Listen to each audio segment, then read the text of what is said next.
Liverpool started overhaul with sporting director Paul Mitchell. According to L'Équipe, Monaco is preparing to part ways with sporting director Paul Mitchell.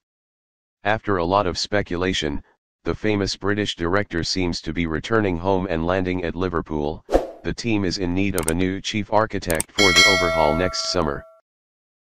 Liverpool's transfer efficiency has decreased significantly after sporting director Michael Edwards left the shirt.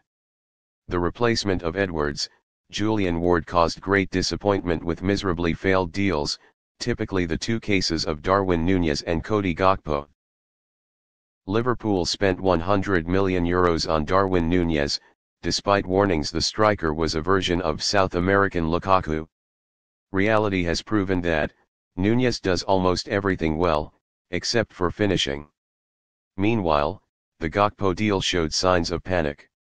Liverpool accepted to spend €45 million to recruit the 2022 World Cup star just to fight the fire when Luis Diaz, Diogo Jota, and Roberto Firmino were injured. A more discerning manager would probably look for a loan deal and save money to improve the midfield, which is seen as the source of Liverpool's form crisis.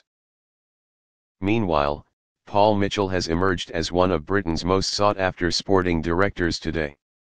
Before being contacted with Liverpool, Mitchell caught the blue eyes of both MU and Chelsea. Over the past 2.5 years, Mitchell has made a great contribution to bringing Monaco back to the group of the strongest teams in Ligue 1 and continuously winning tickets to the Champions League.